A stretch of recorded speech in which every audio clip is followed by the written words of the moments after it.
విష్ణువు చెబుతూ అంటాడు, నాయన వినుమీ సంసారంబనువన నిధిలో మునిగి కర్మవంచలచే వేదన పొందెడు వానికి విష్ణుని గుణ కీర్తనము తెప్ప సుమ్ము మునీంద్ర.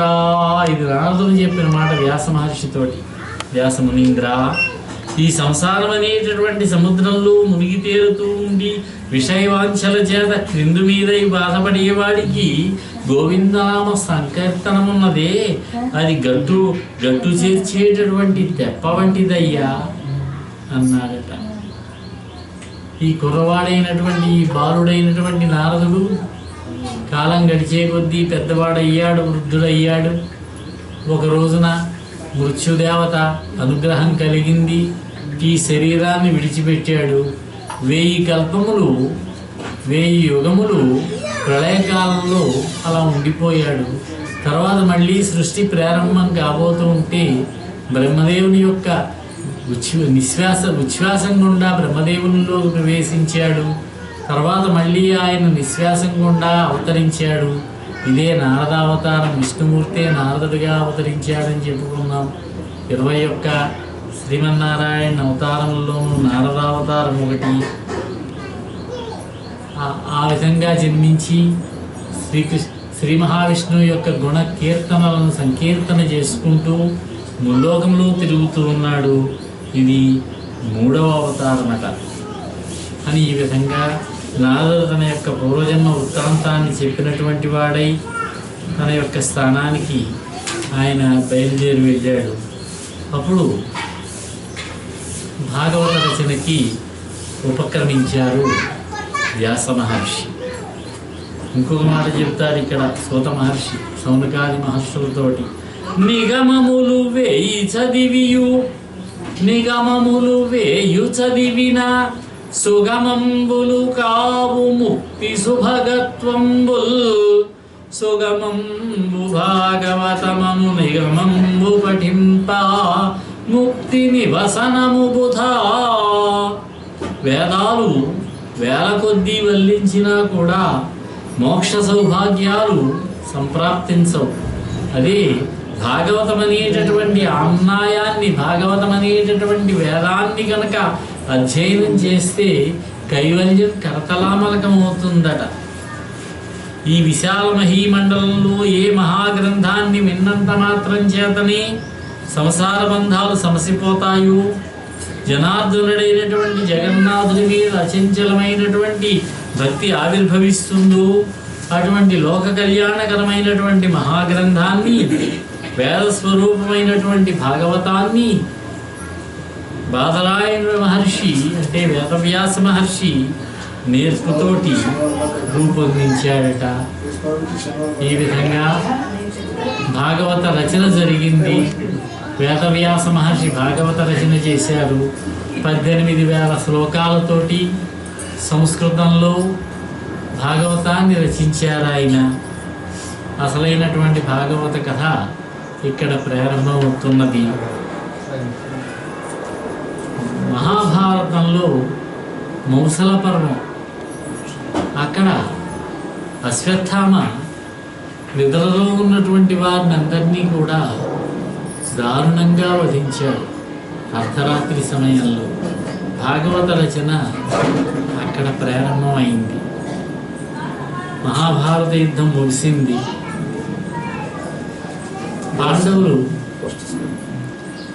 మిగిలిన వారు ఎవరంటే పంచపాండవులు 5, శ్రీకృష్ణుడు, అతని తమ్ముడైన సాత్యకి, యుయుత్సుడు కూడా ఉన్నాడు. యుయుత్సుడు ధర్మరాజుతో అన్నాడు, మహారాజా, ధర్మరాజు అప్పటికే గెలిచాడుగా, ఈ యుయుత్సుడు ఎవరంటే ధృతరాష్ట్రుడికి వైశ్యకాంత ఎందుకు జన్మించినటువంటి వాడు, కర్ణుడు అన్నారు అతన్ని. ఆ యుయుత్సుడు, మహారాజా, ఈ దుర్యోధను యొక్క భార్యలున్నారు, దుశ్శాసనుడు మొదలైన వారి భార్యలున్నారు, రోధిస్తూ ఈ డేరాలలో, ఈ శిబిరాలలో మీరు అనుమతించినట్లయితే వీళ్ళందరినీ తీసుకుని హస్తినాపురంలో దిగబెట్టి వస్తానన్నాడు. మంచి పని, అలా దింపే వెళ్ళమన్నాడు ధర్మరాజు. అందుచేత అతను బతికాడు ఇబ్బంది లేకుండా. పాండవులు శిబిరాలకు వెడతామంటే కృష్ణుడు అన్నాడు, వద్దు వద్దు, ఈ రోజు మనం శిబిరాలకు వెళ్ళకూడదు, యుద్ధం ముగిసిన రోజున మనం ఇక్కడే ఉండాలి యుద్ధరంగం దగ్గరే అని ఓఘవతి అని ఒక నది ఉన్నది. ఆ పక్కనే ఆ నదీ తీరంలో ఆ రాత్రి వాళ్ళు ఉండేలాగా విడిది ఏర్పాటు చేశాడు. అందుచేత వాళ్ళకి ఇబ్బంది జరగలేదు. ఉంటే ఎలా ఉండేదో. ఇక మిగిలిన వాళ్ళంతా కూడా ఈ రాత్రికి మిగిలిన వాళ్ళు ఎవరంటే ఉప పాండవులు, దుస్సద్యుమ్నుడు, శిఖండి మొదలైనటువంటి వాళ్ళు పాంచాల వీరులు ఎక్కువ మంది ఉన్నారు. మేమంతా కూడా ఈరోజు శిబిరాల్లో ఉండి రేపు అల్పాహారం సేవించిన తర్వాత హస్తినాపురానికి నేరుగా వస్తామన్నారు. ఆ రాత్రి వాళ్ళు పడుకుని గాఢ నిద్రలో ఉంటే ఇటువైపున కౌరవపక్షంలో మిగిలినటువంటి వాళ్ళు ముగ్గురని చెప్పుకున్నారు. కృతవర్మకుడు, కృపాచార్యుడు ఒకడు, అశ్వత్థామకుడు. కొనూపిరితో ఉన్నటువంటి దుర్యోధనుడిని సందర్శించారు వాళ్ళు. దుర్యోధనుడు అశ్వత్థామను సర్వసైన్యాధిపతిని చేస్తున్నానన్నాడు. నీవు వెళ్ళి పాండవ వంశం నాశనమయ్యేటట్టుగా చూడమన్నాడు. పాండవులను అందరినీ కూడా వధించమన్నాడు. అప్పుడు అశ్వత్థామ పరమేశ్వరుణ్ణి ధ్యానించి ఆ రాత్రి భయంకరంగా నిద్రపోతూ ఉన్నటువంటి వాళ్ళందరినీ కూడా ఊసకోత కోసేశాడు. శిబిరం బయట ఉండి కాపలాగా కృతవర్మ, కృపాచార్యుడు ఎవరైనా అశ్వత్థామ నుంచి తప్పించుకుని బయటికి వస్తుంటే వాళ్ళను వధించేశారు వాళ్ళు. ఆ విధంగా అశ్వత్థామకి సహకారం చేశారు. ఉదయాన్నే వెళ్ళి మేము అందరినీ వధించాను కానీ పాండవులు మాత్రం తప్పించుకున్నారు. ఎందుచేతనో వాళ్ళు మాకు ఆ శిబిరాల్లో కనిపించలేదు. కృష్ణుడు, పాండవులు మాకు కనపడలేదని చెప్పి పాండవులు వస్తే ఇబ్బంది పెడతారని చెప్పి అశ్వత్థామ వాళ్ళు బయలుదేరి వెళ్ళిపోయారు.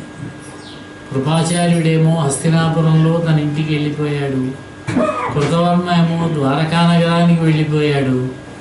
అశ్వత్థామేమో వ్యాస మహర్షి ఆశ్రమానికి గంగానదీ తీరానికి వెళ్ళి సరస్వతీ నదీ తీరం అక్కడికి వెళ్ళి అక్కడ ధ్యానంలో తపస్సు చేసుకుంటూ ఒంటి నిండా విభూతి పూసుకొని ఆయన కూర్చున్నాడు, ధ్యానంలో కూర్చున్నాడు. వార్త అందింది ధర్మరాజాదులకి. బాగా దుఃఖపడ్డారు. ద్రౌపది బాగా దుఃఖపడింది. ఆవిడ ఉపప్లావ్యంలో ఉన్నది రప్పించారు. నకులుడు వెళ్ళి తీసుకువచ్చాడు. రోధించారు. పాపం మరణించారే, పిల్లలు మరణించారే అని రోధించారు. రోధించింది ద్రౌపదీదేవి. అప్పుడు భీముడు అశ్వత్థామను తీసుకువస్తాను. భీముడిని ఆవిడే పురమాయించింది, నువ్వు ఏదో ఒక విధంగా అశ్వత్థామ మీద పగ సాధించాలి. కానీ బ్రాహ్మణుడు అశ్వత్థామ గురుపుత్రుడు, హంతవ్యుడు కాదు. కాబట్టి అతని శిరస్సు మీద ఒక మణి ఉంటుందట. ఆ మణి వల్లనే అతనికి అంతటి ప్రభావం ఉన్నదట. అందుచేత ఆ మణిని తీసుకువచ్చి నాకు ఇవ్వవలసింది అని అడిగింది. వెంటనే భీముడు బయలుదేరి వెళ్ళాడు. సహదేవుడిని రమ్మన్నాడు, నకులుని రమ్మన్నాడు. రథసారథ్యం చేశాడు నకులుడు. భీముడు నకులుడు వెళితే కృష్ణుడు అన్నాడు ధర్మరాజుతోటి, ధర్మరాజా, భీముడు ఒక్కడు వెళ్ళడం మంచిది కాదయ్యా. ఎందుచేతనంటే అశ్వత్థామ క్రూరుడు, ఎంతకైనా తెగిస్తాడు. అతని దగ్గర బ్రహ్మశిరోనామకం అనేటటువంటి అస్త్రం ఉన్నది. ద్రోణాచార్యుడు బ్రహ్మశిరోనామకాస్త్రాన్ని ఇద్దరికే నేర్పించాట. ఆయన అంగిరసుడు అనే ఆయన దగ్గర నేర్చుకున్నాడు ఆ అస్త్రాన్ని ద్రోణుడు. అర్జునుడికి నేర్పించాడు శిష్యుడు కాబట్టి. అశ్వత్థామకి నేర్పించాడు కుమారుడు కాబట్టి. అశ్వత్థామ దుందుడుకు స్వభావం కలవాడని, ఉద్రేకం వస్తే అతనిలో ఆవేశం పరాకాష్ఠకి చేరుతుందని, మరీచి పిచ్చెక్కిపోయిన వాళ్ళ తయారవుతాడని ఆలోచించి ఉపసంహరణ చెప్పలేదట, ప్రయోగమే చెప్పాడు. కానీ నాయనా, దీనిని మాత్రం ఎట్టి పరిస్థితుల్లోనూ కూడా ప్రాణాపాయ సమయమైనా సరే నువ్వు మనుష్యుల మీద మాత్రం ప్రయోగించకు, దీన్ని ఇతర అస్త్రములు మాత్రమే ప్రయోగించు అని చెప్పాడట. అర్జునుడికి మాత్రం ప్రయోగ ఉపసంహారములు రెండూ చెప్పాడు. అది కూడా బ్రహ్మాస్త్రమే, బ్రహ్మశిరోనామక అస్త్రం. బ్రహ్మశిరస్సు అనే పేరు కలిగినటువంటి అస్త్రం. అది చాలా ప్రళయాన్ని సృష్టించేస్తుంది. అస్త్రాన్ని ప్రయోగించే ప్రమాదం ఉందని కృష్ణ పరమాత్మ భూత భవిష్యత్ వర్తమానాలు తెలిసినటువంటి పరమాత్మ కాబట్టి మనం కూడా వెళదామని కృష్ణుడు రథం నడుపుతూ ఉంటే ధర్మజ అర్జునులు కూర్చుని ఉంటే బయలుదేరి వెళ్ళారు. సహదేవుణ్ణి శిబిర రక్షణ గట్టి పెట్టి. వ్యాస మహర్షి ఆశ్రమంలో ఉన్నాడు. అప్పటికే భీముడు వచ్చాడు. గట్టిగా మాట్లాడుతూ ఉంటే బ్రహ్మశిరోనామకాసురాన్ని ప్రయోగించడమే చేసేసాడు. వెంటనే అర్జునుడు కృష్ణుడి మాట మీద కృష్ణుడు చెప్పగా ఇతడు ప్రయోగించాడు దాని యొక్క శక్తిని తగ్గించడానికి. ప్రళయం సృష్టించబడింది. ఇంతలో వ్యాస మహర్షి వచ్చాడు, నారదుడు వచ్చారు. అర్జునుడిని ఉపసంహరించుకోమంటే మీరు చెబుతున్నారు కనుక ఉపసంహరిస్తాను, కానీ మా రక్షణ మీదే. ఈ బ్రహ్మశిరస్సు వల్ల మేమంతా కూడా నాశనం అయ్యే ప్రమాదం ఉందన్నాడు అర్జునుడు. ఉపసంహరించాడు. నువ్వు కూడా ఉపసంహరించుకోవయ్యా అని అశ్వత్థామనంటే తెల్లమొహం పడింది అతనికి. నాకు ఆ శక్తి లేదు, నేను ఉపసంహరించలేను. ఇది పాండవేయ రాగ గర్భములకు లక్ష్యంగా చేసి పెట్టాడట. పాండవులు, వారి యొక్క భార్యలు, వారి కోడళ్ళు, మనవుల యొక్క భార్యలు ఎవరున్నా వారందరికీ కూడా గర్భస్రావం అయిపోతుంది. గర్భిణీ స్త్రీలు ఉంటే గర్భంలో ఉన్నటువంటి శిశువులకు కూడా లక్ష్యం చేసి పెట్టాడు. వ్యాస మహర్షి అన్నాడు, నువ్వు పాండవుల యొక్క భార్యల వరకు మాత్రం చూడవయ్యా, అంతకంటే వెళ్ళక అన్నాడు. ఇతను మాత్రం కోడళ్ళ వరకు కూడా వెళ్ళిపోయాడు, మనవల వరకు కూడా వెళ్ళిపోయాడు. దాంతో ఉత్తర గర్భంలో ఉన్నటువంటి ఆ గర్భస్థ శిశువుకి హాని జరిగింది. పరీక్షిత్ ఉన్నాడు గర్భంలో కుమారుడిగా, ఉత్తర గర్భంలో. అభిమన్యుడు వర్ణించాడు పద్మవ్యూహంలో. అప్పటికి ఆవిడ గర్భవతి ఉత్తరం. అప్పుడు బంధించి తీసుకొచ్చారు అశ్వత్థామని భీముడు. ద్రౌపదేవికి తీసుకొచ్చారు. అప్పుడు ఆవిడ అంటున్నది అశ్వత్థామతోటి, అంత దుఃఖంలో ఉండి కూడా కుమారులందరినీ 5 కుమారులను పోగొట్టుకున్నది పాపం ఉప పాండవులని. ఆవిడ్ని చూసి తలంచుకొని నిలబడ్డాడు. సిగ్గుతోటి అశ్వత్థామ తలెత్తుకోలేకపోయాడు. అప్పుడు అతనికి నమస్కారం చేసి, గురుపుత్ర, పరగం మా మగవారలందరును మున్ బాణ ప్రయోగ ఉపసంహరణాది ఆయుధ విద్యలన్నీయును ద్రోణాచార్యుచే అభ్యసించిరి. పుత్రాకృతినున్న ద్రోణుడవు నీ చిత్తంబులో లేశము కరుణా సంగము లేక శిష్యసుతులన్ ఖండింపగా పాడియే.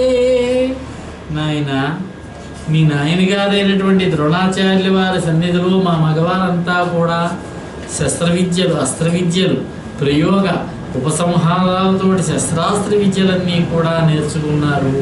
పుత్రాకారంలో ఉన్నటువంటి ఆచార్య ద్రోణుడివే నువ్వు. ఆత్మా వైపుత్ర నామాసి అని మనుష్యుడు తానే తన భార్య యందు కుమారుడిగా జన్మిస్తాడట.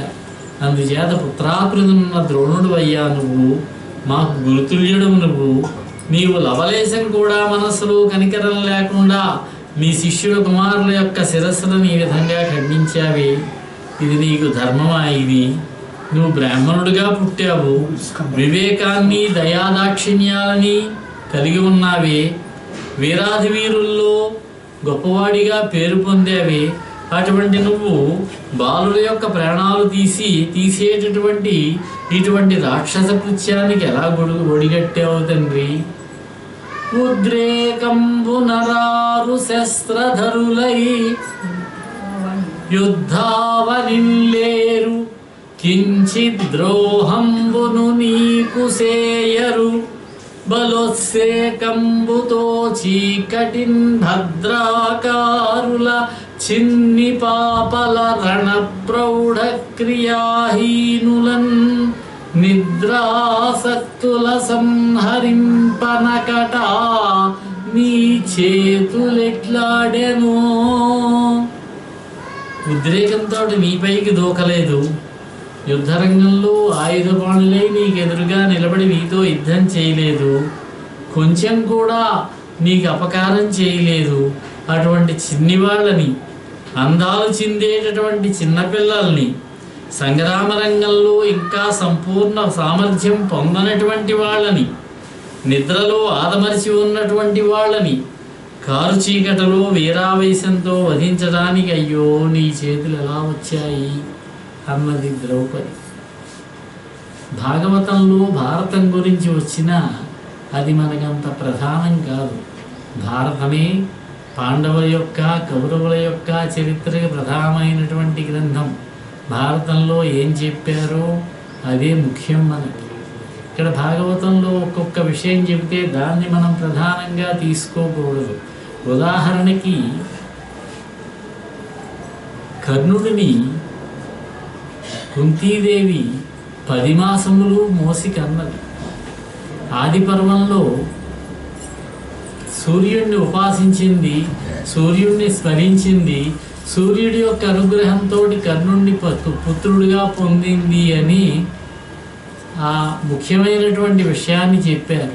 తర్వాత అరణ్య పర్వంలో పూర్తిగా వివరంగా చెప్పారు. అరణ్య పర్వంలో కుంతీదేవి దగ్గరికి వ్యాస మహర్షి వచ్చాడు, విదురుడి ఇంట్లో ఉన్నది ఆవిడప్పుడు. అప్పుడు వివరంగా చెప్పింది, నేను 10 మాసములు మోసి దాసి సహాయంతో రహస్యంగా పుత్రుణ్ణి కన్నాను అని. అదే భాగవతంలో చెబుతూ ఇక్కడ అప్రధానం గనక కర్ణుడి కథ, మనకి భాగవతంలో కర్ణుడి కథ ప్రధానమేముంది? కర్ణుడు సద్యోగర్భజనితుడు అన్నారు, అప్పటికప్పుడు పుట్టాడు అని. దాన్ని మనం ప్రధానంగా తీసుకోకూడదు అన్నారు. అలాగే ఇక్కడ భద్రాకారుల, చిన్ని పాపల, రణప్రౌఢ క్రియాహీనులను ఎలా చంపావయ్యా అంటున్నది ఆవిడ. ఎవరి ఉపపాండవులు, వారి యొక్క వృత్తాంతం ఏమిటి ఒక్కసారి మనం చూసినట్లయితే మహాభారతాన్ని దృష్టిలో పెట్టుకుని విశ్వేదేవతలు అని ఉన్నారు. విశ్వేదేవతలు 10 మంది అయితే అందులో 5గురు ఆకాశంలో సంచరిస్తూ వెడుతూ ఉన్నారట. సరిగ్గా అదే సమయానికి భూమి మీద హరిశ్చంద్రుడిని నానాపాట్లు ఇబ్బందులు పెట్టేస్తున్నట్ట విశ్వామిత్రుడు. హరిశ్చంద్రుడి కథ మనకి తెలుసు. విశ్వామిత్రుడు హరిశ్చంద్రుడిని అబద్ధమాడించాలని విశ్వ ప్రయత్నం చేశాడు. మనం హరిశ్చంద్ర నాటకం చూసినట్లయితే చిన్నప్పుడు చూసేవాళ్ళం, ఇప్పుడు తగ్గాయి. కానీ నక్షత్రకుడను పాత్ర ఉంటుంది. ఆ నక్షత్రకుడిని పంపిస్తాడు, నువ్వు వెళ్ళి హరిశ్చంద్రుడిని ఏదో ఒక విధంగా అబద్ధమాడించని. కానీ మూల కథ ప్రకారం చూసినట్లయితే నక్షత్రకుడి పాత్ర లేదు. నాటకం కోసం ఏదో నాటక రచయిత పెట్టుకున్నటువంటి పాత్ర ఏది. మూలంలో చూసినట్లయితే విశ్వామిత్రుడే హరిశ్చంద్రుడిని ఇబ్బందులు పెట్టాడు. ఏదో అతి కష్టం మీద లేక కొద్దిగా 1-2 ఫలములు లభిస్తే సరిగ్గా అదే సమయానికి కూడా ఉండేవాడు హరిశ్చంద్రుడు కూడా, కనపడకుండా రహస్యంగా వచ్చి ఆ పళ్ళు లాక్కునేవాడు. తినడానికి కూడా ఏమీ లేకుండా చేసేవాడు. మంచినీళ్ళు తాగుదామన్నా కూడా దాహంగా ఉందని పాపం లోహితాస్యుడికి ఇవ్వబోతే అది కూడా లాక్కుని తాగేవాడు. ఆ విధంగా నానా ఇబ్బందులు పెడుతూ ఉన్నట్ట. ఆకాశంలో పెడుతూ ఉన్న విశ్వదేవతలు అనుకున్నారు, అయ్యయ్యో ఈ విశ్వామిత్రుడు ఎంతటి దుర్మార్గుడో కదా, హరిశ్చంద్ర చక్రవర్తిని ఈ విధంగా బాధలకు గురి చేస్తూ ఉన్నాడు. ఏ మహారాజు చేసినటువంటి సోమయాగంలో సోమరసాన్ని సేవించి మనం తృప్తి చెందాము, ఆ హరిశ్చంద్రుడిని ఇంత ఇబ్బందులు పెడుతున్నాడే ఈ విశ్వామిత్రుడు, ఇతనికి ఏ జన్మ వస్తుందో కదా అనుకున్నారట. ఆ మాట విన్నట్టు విశ్వామిత్రుడు, భూమి మీద ఉన్న విశ్వామిత్రుడికి ఆ మాటలు వినిపించాయట. నన్ను ఈ విధంగా అంటారా మీరంతా కూడా మానవులై జన్మించండి పోండి అన్నాడు. శపించాడు విశ్వామిత్రుడు. విశ్వామిత్రుడి దగ్గర కోపం వస్తే విషయం మామూలుగా ఉండదు. వాళ్ళు వెంటనే నేల మీదకి దిగి కాళ్ళ మీద పడి నమస్కరించారు. మహాత్మా పొరపాటు అయిపోయింది, ఏదో మాలో మేము మాట్లాడుకుంటూ ఏదో గబుక్కుని అనేసాము, మన్నించండి అన్నారు. నా శాపానికి తిరుగులేదయ్యా, మీరు మానవులై జన్మిస్తారన్నాడు. అప్పుడు వాళ్ళు కోరిక కోరారు, మేము ఒక మహాపతివ్రత యొక్క కుమారులుగా జన్మించాలి, మహావీరులకు కుమారులుగా జన్మించాలి. అలాగే అన్నాడు. మాకు వివాహాలు అవ్వకూడదు, మాకు సంతానాలు ఈ జంఝాటం అంతా మాకు వద్దు, మేము వీలైనంత త్వరగా మళ్ళీ మా స్థానాలకు పోవాలి, ఆ విధంగా అనుగ్రహించమంటే అలాగేనన్నారు. వాళ్ళే మహాపతివ్రత అయినటువంటి ద్రౌపదీదేవి కుమారులుగా ఉప పాండవులుగా జన్మించారు. మహాభారత యుద్ధకాలం నాటికి వారి వయస్సు సుమారుగా 35 సంవత్సరాల వరకు ఉండవచ్చుని అనిపిస్తున్నది. అభిమన్యుడి కంటే పెద్దవాళ్లే వాళ్ళు, 35 సంవత్సరాల వయస్సు ఉన్నవాళ్లే. కానీ వివాహాలు అవ్వలేదు. ఒకటి విశ్వామిత్రుడు ఇచ్చినటువంటి వరం ఉన్నది, రెండవది తండ్రులంతా కూడా అరణ్యాల్లో పడి తిరుగుతూ ఉన్నారు. 13 ఏళ్ళు, 12 ఏళ్ళ అరణ్యవాసం, 1 సంవత్సరం అజ్ఞాతవాసం. వాళ్ళకి వివాహాలు కూడా అవ్వలేదు. ఆ విధంగానే మహాభారత యుద్ధంలో వాళ్ళంతా అతిరథులే. పాపం ఈవిడిక్కడ దుఃఖంలో కుమారులు పోయారనే దుఃఖంలో భద్రాకారుల చిన్ని పాపల అన్నది కానీ, రణప్రౌఢ క్రియాహీనులన్ అన్నది కానీ, వాళ్ళు మహాపరాక్రమవంతులే. ఘటోత్కచుడు మరణించాడు యుద్ధంలో, అభిమన్యుడు మరణించాడు యుద్ధంలో. కానీ ఈ ఉప పాండవులు, నకులుడు కొడుకున్నాడు, అతను మరణించాడు. అర్జునుడికి ఉలూపియందు పుట్టిన కొడుకు మరణించాడు. వీళ్ళంతా మరణించారు. కానీ ఉప పాండవులు భీష్ముడు, ద్రోణుడు మొదలైనటువంటి యోధులతోటి యుద్ధం చేసి కూడా తట్టుకుని నిలబడగలిగి 18 రోజులు కూడా యుద్ధం చేసి నిలబడ్డారు. అమిత పరాక్రమాన్ని ప్రదర్శించారు వాళ్ళు ఉప పాండవులు. విరాట ఉద్యోగ పర్వం ప్రారంభంలో ఒక సమావేశం పెట్టుకున్నారు. అభిమన్యుడు పెళ్ళయిన తర్వాత 3వ రోజున వివాహం అయ్యాక అప్పుడు ఉపపాండవులు కూడా ఉన్నారు. ఆ సభలో మహాపరాక్రమవంతుల్లాగా ఉన్నారంటారు తిక్కన గారు. కనుక వాళ్ళు సామాన్య వీరులు కాదు, వాళ్ళు మహాపరాక్రమవంతులే. వాళ్ళని చంపాడు నిద్దట్లో అశ్వత్థామ. ఈవిడ బాధపడుతూ ఉంటున్నది, నీవు చేతులు ఎట్లా వచ్చాయ్యా?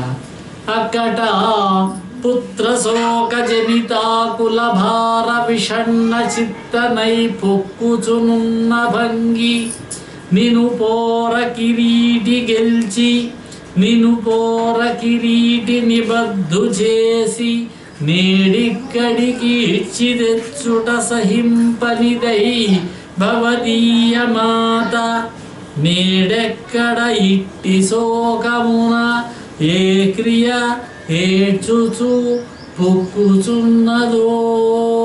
ఈరోజు నిన్ను ఈ విధంగా బంధించి అర్జునుడు తీసుకుని ఇక్కడికి తీసుకువస్తే, మీ అమ్మగారు ఉన్నది కృపి, ఆవిడ కృపాచార్యుని చెల్లెలు కృపి, ద్రోణుడు భార్య.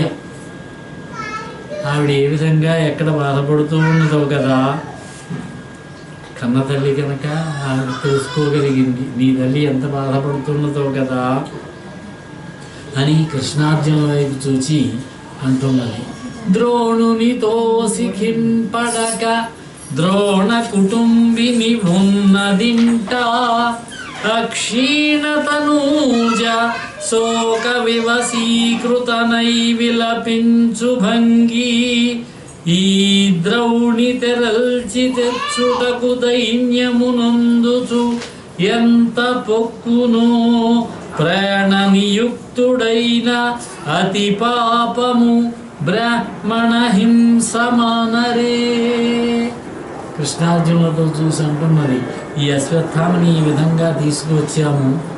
ద్రోణుడితోటి సహగమనం చేయకుండా ద్రోణుడి భార్య అయినటువంటి కృపి ఒంటరి జీవితం గడుపుతూ ఉన్నది. ఏకైక పుత్రుడైనటువంటి ఈ అశ్వత్థామను బంధించి తీసుకుని రావడం వల్ల నాలాగే ఎంతో శోకంతో దుఃఖిస్తూ ఆక్రోశిస్తున్నదో కదా. మీరు అశ్వత్థామను హింసించడం మానండి.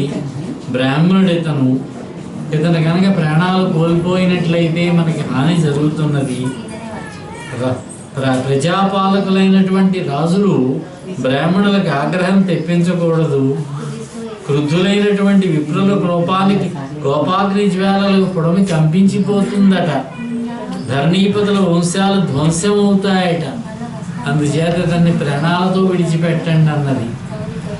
అశ్వత్థామ చిరంజీవి కలియుగం అయ్యే వరకు కూడా ఉంటాడట. అశ్వత్థామకి శ్రీకృష్ణుడు శాపం ఇచ్చాడు, 3000 సంవత్సరములు నువ్వు రోగాలతోటి బాధపడతావు. 3000 అయిపోయాయి, ఇప్పటికి 5000 అయిందిగా కలియుగం వచ్చి. 3000 సంవత్సరాలు బాధపడతారు. తర్వాత కలియుగం అయ్యే వరకు ఉంటాడు. అక్కడెక్కడో ఆ మహారాష్ట్ర ప్రాంతంలో ఆ పర్వతాల్లో తిరుగుతూ ఉంటాడు, అడవిలో బిళ్ళ రూపంలో సంచరిస్తూ ఉంటాడు. ఇప్పటికీ ఉన్నాడు. కొంతమందికి కనిపించాడు. వాసుదేవానంద సరస్వతి స్వామి వారికి అశ్వత్థామను చూశాట ఆయన. ఇతన్ని ప్రాణాలతో విడిచిపెట్టాడంటే భీముడు అర్జునుడు అతని తలలో ఉన్నటువంటి ఒక మణినుంటే తీసి ద్రౌపది చేతిలో పెడితే అది ధర్మరాజుకి ఇచ్చింది ఆవిడ. ఈ విధంగా అశ్వత్థామతో మాట్లాడింది. తర్వాత గర్భస్థుడై ఉన్నటువంటి శిశువు ఉత్తర గర్భంలో ఉన్నటువంటి పరీక్షిత్తుని శ్రీకృష్ణ పరమాత్మ రక్షించాడు. ఈ కుమారుని నేను రక్షించి కాపాడుతానన్నాడు.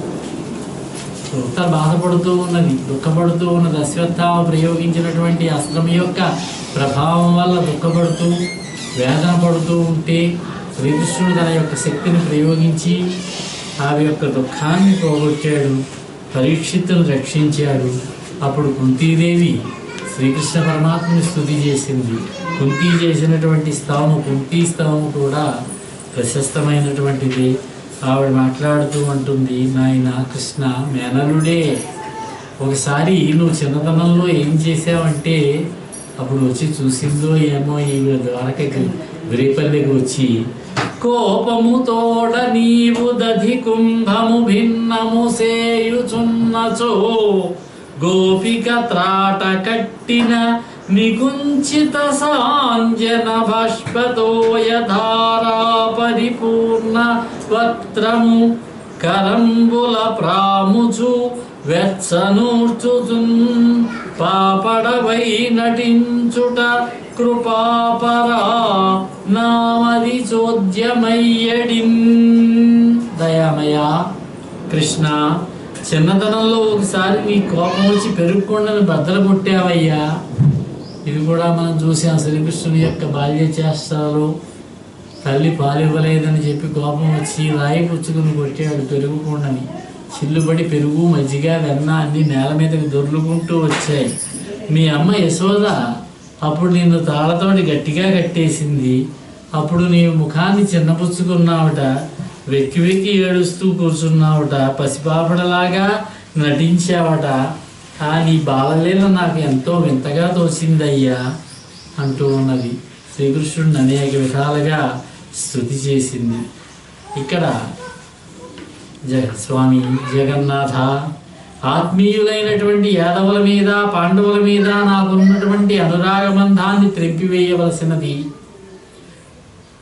కడలి రాజులు కలిసేటటువంటి గంగాతరంగినిలాగా, సముద్రంలో కలిసేటటువంటి గంగా నదిలాగా నా బుద్ధి సర్వదా నీ యొక్క చరణ సరోజ సంస్మరణంలోని సంలగ్నమయ్యేటట్లుగా చేయవలసినది.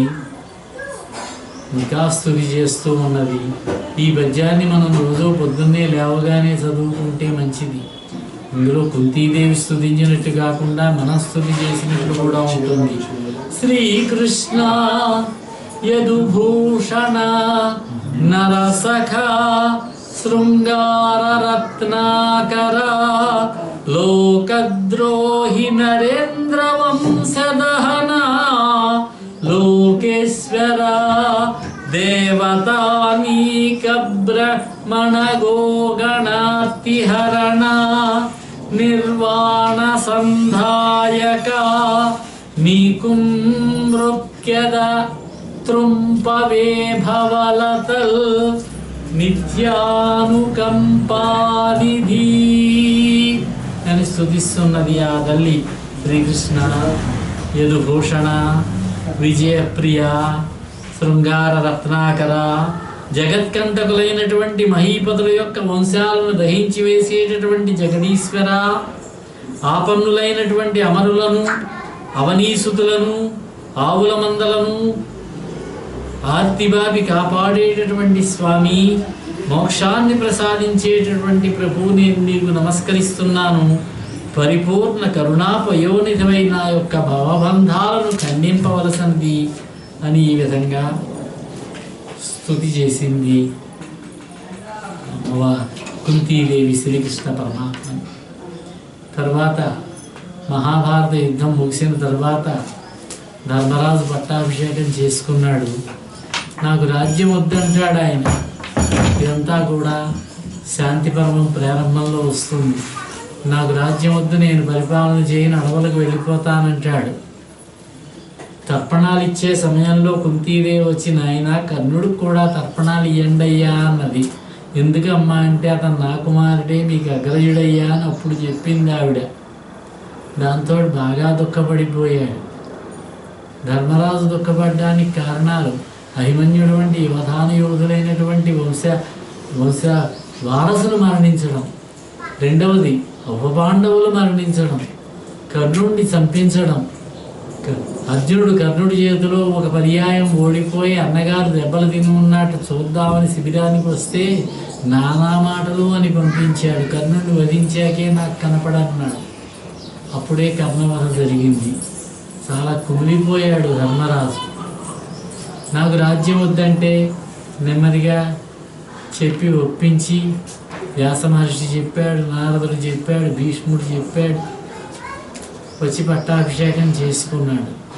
చేసుకున్న తర్వాత ఒక రోజున శ్రీకృష్ణ పరమాత్మ దర్శనం చేసుకుందామని ఉదయాన్నే లేచి శ్రీకృష్ణుడి దగ్గరికి వెళితే ఆయన ధ్యానంలో ఉన్నాడు. మహాత్మా, నీవే పరమాత్మవు, నువ్వు ధ్యానంలో ఉన్నావేమిటి? నువ్వెవరిని ధ్యానిస్తున్నావో చెప్పవలసింది అని అడిగాడు. నువ్వు ధ్యానించేవాళ్ళు కూడా ఉంటారా అన్నాడట.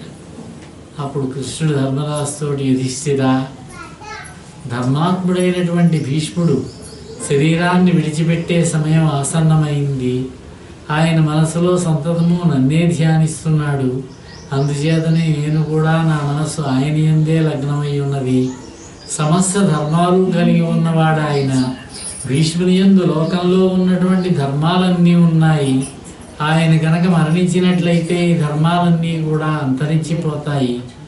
కాబట్టి నువ్వు మనం ఒకసారి వెళ్ళాలి. భీష్ముడి దగ్గరికి వెళ్ళి ఆయన దగ్గర సమస్త ధర్మాలు కూడా తెలుసుకోవాలి అని కృష్ణుడు ధర్మరాజుని వెంట పెట్టుకుని పాండవులందరినీ, ధృతరాష్ట్రుడిని వెంట పెట్టుకుని భీష్ముడు వారి దగ్గరికి వెళ్ళాడు. అప్పుడు భీష్ముడితో చెప్పాడు, భీష్మ, ధర్మరాజు నీ దగ్గరికి ధర్మాలన్నీ తెలుసుకోవాలని వచ్చాడయ్యా అన్నట్ట. అప్పుడు భీష్ముడు చిన్న నవ్వు నవ్వన్నాడు, కృష్ణ, నా శరీరం నిండా బాణాలు గుచ్చుకొని ఉన్నాయ్యా. చాలా బాధపడుతూ ఉన్నాను నేను.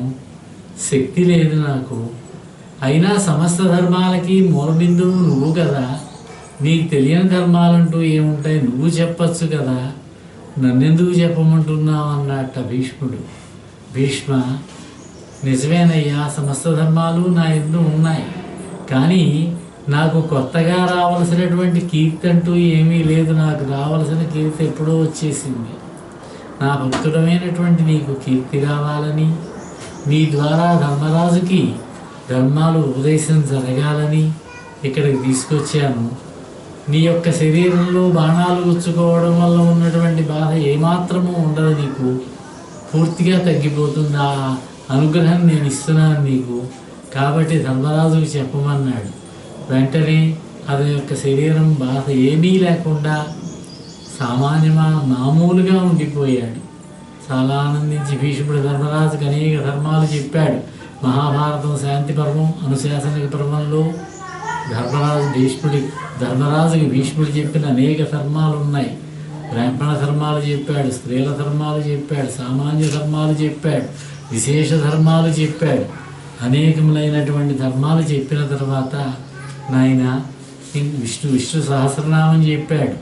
ఆయన సమక్షంలో శ్రీకృష్ణుడు శివ సహస్రనామం చెప్పాడు. ఇవన్నీ అయిన తర్వాత నీవు బయలుదేరి వెళ్ళవలసినది, రాజ్య పరిపాలన గావించవలసినది. మరి ఉత్తరాయణ పుణ్యకాలం వచ్చిన తర్వాత నా దగ్గరికి బయలుదేరరా అని చెప్పాడు. ధర్మరాజు వెళ్ళాడు, పరిపాలనలో నిమగ్నుడయ్యాడు. మళ్ళీ సరిగ్గా ఉత్తరాయణ పుణ్యకాలం వచ్చిన తర్వాత సంక్రాంతి పండగకి ఉత్తరాయణం వస్తుందని అంటాం, కానీ ఉత్తరాయణం ప్రవేశించినా సూర్యుని యొక్క రథం పూర్తిగా తిరిగేది రథసప్తమికేనన్నారు. దక్షిణం నుంచి ఉత్తరానికి వెడుతున్నాడు సూర్యుడు. మకర సంక్రమణం వచ్చేసరికి ఉత్తరాయణం ప్రవేశించింది. ఇంకా కొద్ది రోజులు ఉత్తరానికి వెడుతుందట. రథసప్తమి నుంచి దక్షిణానికి తిరగడం మొదలవుతుందట. అంతవరకు ఆగాడు. ఆ మరుసటి రోజే అష్టమి నాడే ఆయన శరీరాన్ని విడిచిపెట్టాడు. రథసప్తమైన మర్నాడే భీష్మాష్టమి. భీష్మాష్టమి కానీ భీష్మ ఏకాదశి కాదన్నారు. ఏకాదశికి భీష్ముడికి ఏ విధమైన సంబంధము లేదంటారు పండితులు. కానీ మనం భీష్మ ఏకాదశి అని చేస్తాం. ఈ విషయాన్ని నేను పెద్ద పండితులను అడిగాను. మల్లాది వారి ఇంటికి వెళ్ళి వారిని అడిగాను నేను, ఏమండి భీష్మాష్టమి భీష్మ ఏకాదశి వీటి గురించి చెప్పారు మీరు ఒక ఉపన్యాసంలో, కొంచెం నాకు వివరంగా చెప్పండి అని అడిగా. అప్పుడు చెప్పారు ఆయన నాతోటి. భీష్మ పంచకము అని చేస్తారట, సప్తమి నుంచి ద్వాదశి వరకు అనుకుంటా. అందుచేత ఏకాదశిని మనం చేస్తాం కానీ భీష్మ ఏకాదశికి భీష్ముడికి సంబంధం లేదు. భీష్మ అష్టమి నాడే బహుశా ఒకటి అయి ఉంటుంది. అష్టమి నాడు భీష్ముడు శరీరాన్ని విడిచిపెడితే తర్వాత 3వ రోజు 4వ రోజు ఉదక ప్రదానాలు చేస్తూ ఉంటారు. మన చిన్న కర్మ పెద్ద కర్మ అంటూ ఉంటారు.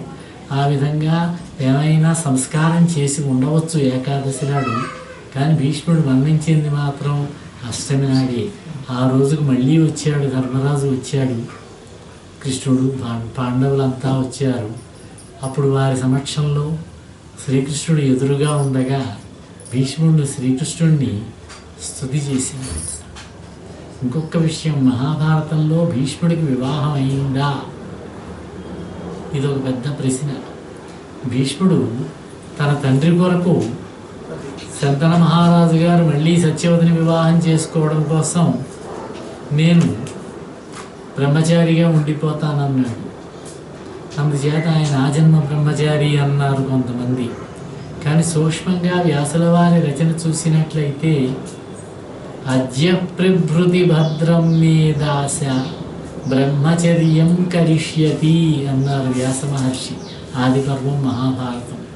అద్య ప్రభృతి ఇక్కడ నుంచి అన్నాడు, ఇకపైన నాకు బ్రహ్మచర్యం అన్నాడు. అంటే ఇంతకుముందు సంగతి ఏమిటి అంటే దాన్ని బట్టి ఏమనుకోవాలంటే బహుశా భీష్ముడికి ఇంతకు పూర్వమే వివాహం అయి ఉండవచ్చు, భార్య ఉండి ఉండవచ్చు అని పండితులు నిర్ధారణ చేశారు. అయితే ఇప్పుడు ఒక విశేష ధర్మ ప్రాతిపదిక మీద భీష్ముడు బ్రహ్మచర్యాన్ని అవలంబించాడు అనేది పండితుల యొక్క నిర్ధారణ. భార్య ఉన్నది, యజ్ఞయాగాది క్రతువులు చేసుకోవచ్చు, కానీ సంసారం లేదు. ఆయన సంసార బంధం లేదు ఆయనకి. భార్య ఉన్నది అని మాత్రం పండితులు అంటారు. దీనికి ఇంకొక ఆధారం ఏం చెబుతారంటే భీష్ముడు మరణించినప్పుడు ధర్మరాజు ఆయన తన వెంట సంస్కారం చేయడం కోసం అగ్నులను తీసుకువెళ్ళాడట. ఆహవనీయాగ్ని, గార్హపత్యాగ్ని, 3వ దాక్షిణాగ్ని. అగ్నుల వెంట నడిచాట ధర్మరాజు. వివాహం అయిన వాడికే అగ్ని సంస్కారం అన్నారు. బ్రహ్మచారికి ఒక సంధ్యావందనము అగ్ని కార్యమే అని అన్నారు. కాబట్టి భీష్ముడికి వివాహం అయి ఉండవచ్చు అనేది పండితుల యొక్క విశ్వాసం.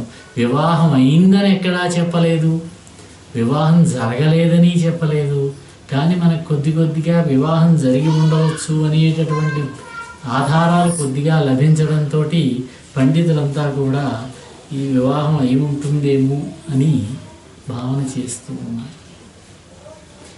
భీష్ముడు శ్రీకృష్ణుడిని స్తుతి చేశాడు తన అంత్యకాలంలో. దీన్ని భీష్మస్తవము అంటారు, భీష్మస్తవరాజము అని కూడా అంటారు. మనకి శ్రీ మహావిష్ణువుకి సంబంధించి 5 విశేషమైనటువంటి స్తవములు ఉన్నాయి. దక్షిణ దేశంలో అంటే ముఖ్యంగా తమిళ ప్రాంతంలో విష్ణువాలయములు ఉన్నాయి. 108 దివ్య తిరుపతులు అంటారు వాటిని. అందులో 106 భూమండలం మీద ఉన్నాయి. 107వది క్షీరసాగరం అన్నారు. 108వది సాక్షాత్తు వైకుంఠం అన్నారు. ఈ 106 దివ్య తిరుపతులలోనూ ఆంధ్రదేశంలో 2 ఉన్నాయి. ఒకటి వెంకటేశ్వర స్వామి వేయించేసి ఉన్నటువంటి తిరుమల. రెండవది అహోబిలము. అలాగే ఉత్తరాఖండ్లో ఉన్నటువంటి హరిద్వారు, బదరీనాథు, అలాగే నేపాల్లో ఉన్న ముక్తినాథు, ఇవన్నీ కూడా దివ్య తిరుపతులేనన్నారు. తమిళనాడులో సుమారుగా 85 వరకు ఉన్నాయన్నారు. ఈ దివ్య తిరుపతులలో ప్రతిరోజు కూడా విశేష పూజలు చేసేటప్పుడు ఈ విష్ణువుకు సంబంధించినటువంటి సంకీర్తనలు చేస్తూ ఉంటారట. మనకు చూడండి, విశేష పూజలు చేసేటప్పుడు ఋగ్వేద పారాయణమవధారయా అంటారు. వేదం అంతా చదువుగాను ఒక పన్నం, ఒక వాక్యం చదువుతారు. అలాగే యజుర్వేదం, అలాగే సామవేదం. అదేవిధంగా ఈ 5 కూడా చదివేటటువంటి సాంప్రదాయం పెద్ద పెద్ద ఆలయాల్లో ఇప్పటికీ ఉన్నదట. అందులో అవేమిటంటే, 1వది విష్ణు సహస్రనామం, 2వది భగవద్గీత, 3వది అనుస్మృతి అని ఉంది. దాన్నే అనుగీత అని కూడా అంటారు. ఈ అనుగీత కూడా మహాభారతంలో అశ్వమేధ పర్వంలో వస్తుంది. మహాభారత యుద్ధం అయిపోయింది, ధర్మరాజు పట్టాభిషేకం చేసుకున్నాడు. అశ్వమేధ యాగం జరిగే దానికి కొంచెం ముందుగా శ్రీకృష్ణుడు, అర్జునుడు కొద్ది కాలం పాటు మైసభకు వెళ్ళి ఆ మైసభలో ఉండి వినోదించారు, క్రీడించారు. అప్పుడు అర్జునుడు అడిగాట కృష్ణుడిని, కృష్ణ, ఆ రోజున యుద్ధరంగంలో నాకు నువ్వు గీతను ఉపదేశించావు, నేను విన్నాను కానీ ఏమిటో హడావిడిగా విన్నాను. ఆ ఏనుగుల యొక్క గీంకారాలు, గుర్రముల యొక్క సకిరింతలు, సైనికుల యొక్క అరుపులు, వాటి మధ్యలో విన్నాను. ఏదో యుద్ధం చేయడానికి పనికొచ్చిందనుకో, దాన్ని మర్చిపోయాను, ఇంకొకసారి చెప్పవా అన్నట్టు. భలేవాడివయ్యా బాబు, నేను మర్చిపోయాను, నువ్వే కాదన్నట్ట కృష్ణుడు. సర్లే చెబుతానులేనని మొత్తం గీత మనకు ఉన్నటువంటిది 700 శ్లోకములు భీష్మ పర్వంలో. గీతని మొత్తం మళ్ళీ యథాతథంగా కాకపోయినా ఆ గీతాసారాన్నంతా కూడా ఒడిసిపట్టి క్లుప్తంగా మళ్ళీ అర్జునుడికి బోధించాట. దీన్నే అనుగీత అన్నారు. ఇది 3వది. ఇక 4వది భారతంలోనూ ఉన్నది, భాగవతం ప్రారంభంలోనూ ఉన్నది, భీష్మస్తవము. భీష్ముడు శ్రీకృష్ణుడిని చేసినటువంటి స్తుతి భీష్మస్తవరాజం అన్నారు దీన్ని. ఇక 5వది భాగవతంలోనిది గజరాజస్తవము. ముసలి బారిన పడి బహుకాలం 1000 సంవత్సరములు అన్నారు. బహుకాలం ముసలితో పోరాడలేక అలసి సొలసినటువంటి గజరాజు శ్రీ మహావిష్ణువుని స్తుతి చేసిందే. ఆ స్తుతిని 5వది గజరాజస్తవము. ఈ 5 కూడా విశేష సమయాల్లో పఠించేటటువంటి సాంప్రదాయం ఇప్పటికీ కూడా ఉన్నది. ఆ విధంగా భీష్ముడు శ్రీకృష్ణుడిని చేసినటువంటి స్తుతి తిక్కన గారు రాశారు భారతంలో ఈ పద్యాలు, పోతన గారు రాశారు భాగవతంలో. పోతన గారు రాసినటువంటి పద్యాలు మధురంగా ఉన్నాయి, చక్కటి పద్యాలు రాశారు ఆయన. భీష్ముడు స్తుతి చేస్తున్నాడు. ఆలాపంబులు మాని భీష్ముడు మౌనం వహించాట, మనస్సును ఏకాగ్రం చేసుకున్నట్ట.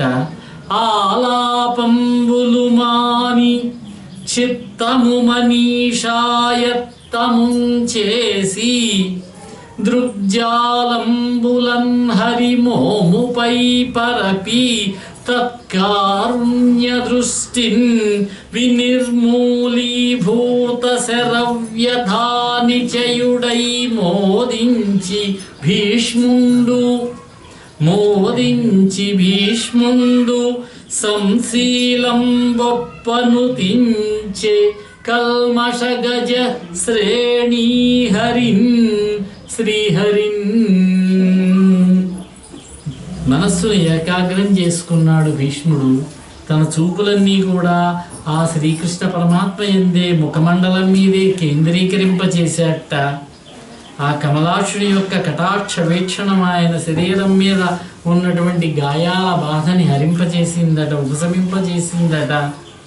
అప్పుడు శాంతశీలుడైనటువంటి ఆ భీష్ముడు కలుషాలనేటటువంటి గజ సమూహాన్ని చీల్చి చెండాడేటటువంటి యదుసింహుడైనటువంటి ఆ శ్రీకృష్ణ పరమాత్మను చూచి ఈ విధంగా స్తుతి చేస్తున్నాడట. త్రిజగన్మోహన నీలకంఠి తను ఉద్దీపింప ప్రభాత నీరజ బంధు ప్రభతోడి ప్రభాత నీరజ బంధు ప్రభమైన చేలము పైన్రంజిల్ల నీలాలక వ్రజ సంయుక్త ముఖారవిందము అతిసేవ్యం వై విజృంభింప మా విజయం చేరడి వన్నెలాడు మది నావేశించు నెల్లప్పుడు. ముల్లోకాలని మోహింపచేసేటటువంటి నీలవర్ణ కాంతలతోటి నిగనిగలాడేటటువంటి శరీరంతో వెలుగులను వెదజల్లుతూ బాలభాను ప్రభలతోటి ప్రకాశించేటటువంటి బంగారపు రంగు వస్త్రముతోటి ఎప్పుడూ కూడా పసుపచ్చటి వస్త్రములు ధరిస్తాడు శ్రీకృష్ణ పరమాత్మ. ఆ వస్త్రములతోటి వయ్యారాన్ని వలకపోస్తూ నల్లటి ముంగురులతోటి ముద్దులు మూటగట్టేటటువంటి ముఖార విందంతో అనురాగాలు చిందిస్తూ మా అర్జునుణ్ణి సమీపించేటటువంటి అందగాడున్నాడే ఆ శ్రీకృష్ణ పరమాత్మ. ఆయన నా అంతరంగంలో నిరంతరము నా అంతరంగంలో నిలిచి ఉండాలి అని స్తుతి చేశాడు. హయరింఖాముఖ ధూళి ధూసర పరిన్యస్తాలకోపేతమయీ రయజాతశ్రమతోయ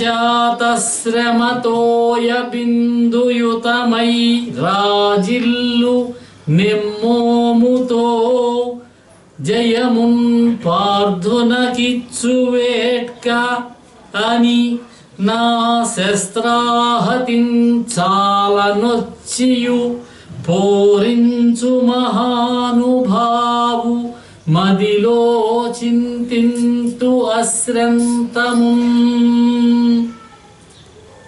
ఆ యుద్ధరంగంలో గుర్రాల యొక్క గిట్టల నుంచి లేచినటువంటి దుమ్ము ముఖం నిండా పట్టుకుంటుందట, తల నిండా పట్టుకుంటుందట. చెదిరినటువంటి ముంగుర్లతోటి రంగు చెడిపోయి ఉంటుంది ఆ ముఖము, శిరస్సు మీద ఉన్నటువంటి వెంట్రుకలు కూడా. గమన వేగం వల్ల చెమట పడుతుందట ముఖం మీద. అటువంటి ముచ్చట అప్పుడు కూడా అందంగా ఉంటాడట శ్రీకృష్ణ పరమాత్మ. ముచ్చట గొలిపేటటువంటి ముఖం కలవాడై కిరీటిని గెలిపించడం కోసం నా బాణాల దెబ్బలు తట్టుకుని బాధపడుతూ కూడా వివత్సుడిని ప్రోత్సహించి యుద్ధం చేయడానికి ప్రోత్సహించాడే అటువంటి మహానుభావుణ్ణి మనస్సులో నేను అస్థిరాంతము కూడా ధ్యానిస్తున్నానన్నా.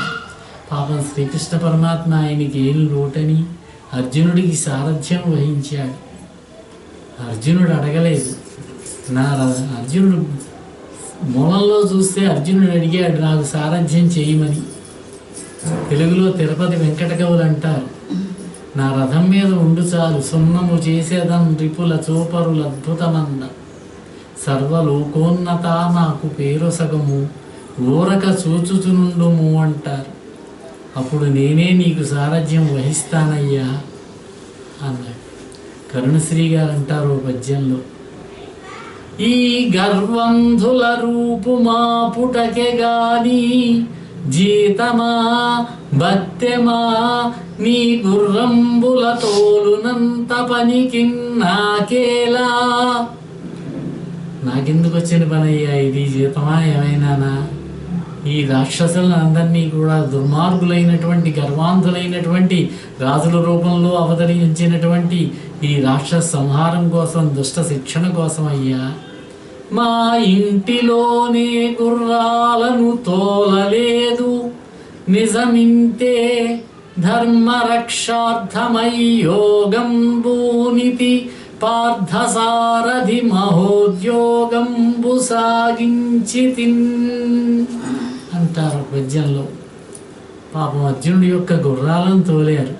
సాయంత్రం యుద్ధం అయిన తర్వాత ఇంటికి వచ్చిన తర్వాత ఆ రథం దిగ్గానే విల్లు బాణాలు అమ్ములు పొదులు తీసుకుని శిబిరంలోకి వెళ్ళిపోతాడు అర్జునుడు. కృష్ణుడి పని అలా కాదు, ఆ గుర్రాలను తీసుకువెళ్ళాలి, వాటి శరీరం మీద ఉన్నటువంటి ఆ ములుకులు దిగిపోయి ఉంటాయి, వాటిని జాగ్రత్తగా తీసి అప్పటికే ఆయుర్వేద వైద్యులు ఉంటారు, వాళ్ళంతా కూడా రసములు తయారు చేసి ఉంచుతారు, వాటిని పుయ్యాలి జాగ్రత్తగా. ఉదయాన్నే లేచి కడగాలి, గుర్రములను కడగాలి, వాటికి నీరు పట్టించాలి, వాటిని శుభ్రం చేయాలి. ఈ పనులన్నీ రథసారథిగా కృష్ణుడు ఎంత కష్టపడి చేశాడు పాపం. అటువంటి కృష్ణుడిని వర్ణిస్తున్నారు ఇక్కడ, ప్రశంసిస్తున్నారు శ్రీకృష్ణ పరమాత్మని భీష్ముల వారు. అర్జునుడు రథాన్ని 2 సేనల మధ్యలోనూ నిలబెట్టమని అడిగాట కృష్ణుణ్ణి. నరు మాటల్ విని నవ్వుతో ఉభయ సేనా మధ్యమక్షోణిలో పరులిక్షింపరథంబు నిల్పి పరభూపాలావళించూపుచున్. బావా, సేనయోరుభయోర్మధ్యే స్థాపయిత్వా రథోత్తమం. 2 సేనల మధ్యలోనూ రథాన్ని నిలపవలసినది. మన వైపున ఉన్నటువంటి ఎదురుపక్షంలో ఉన్నటువంటి యోధులు ఎవరున్నారో ఒకసారి చూస్తాను అంటే రథాన్ని నిలిపి ఆ ఎదురుపక్షంలో ఉన్నటువంటి శత్రు సైనికులను చూపిస్తూ వాళ్ళ యొక్క ఆయువులన్నీ కూడా అప్పుడే లాగేశాట శ్రీకృష్ణ పరమాత్మ. ఆయన ఆయువులు లాగాక వాళ్ళ మీద బాణాలు ప్రయోగించాట అర్జునుడు.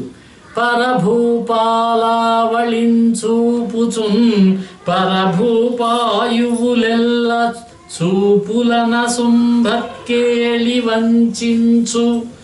ఈ పరమేశుండు వెలుంగుచుండెడును హృత్పద్మాసనాసీనుడై. అటువంటి ఆ పరమేశ్వరుడు నా హృదయ పద్మములో నిలిచియుండుగాక, నా హృదయ పద్మంలో పద్మాసనం పైన భాసిల్లుతూ ఉన్నాడు అంటాడు. రణరంగంలో తన బంధువుల ప్రాణాలు తీయడానికి అర్జునుడు వెనక ముందు అవుతూ ఉంటే ఇష్టపడక దుఃఖంలో కృంగినవాడై అర్జునుడు విషాదానికి గురి అయితే అతనికి గీతోపదేశం చేశారు. అతనికి ఉన్నటువంటి సందేహాలన్నీ కూడా పోగొట్టారు. ముందుకు ప్రోత్సహించినటువంటి అటువంటి మునివంజుడైనటువంటి ఆ శ్రీకృష్ణ పరమాత్మకు పాదభక్తి, శ్రీకృష్ణ పరమాత్మ యందు భక్తి నా మనస్సులో పరిడవిల్లాలి అంటున్నారు. మరొక పద్యం రాశారు, చక్కటి పద్యం ఇది.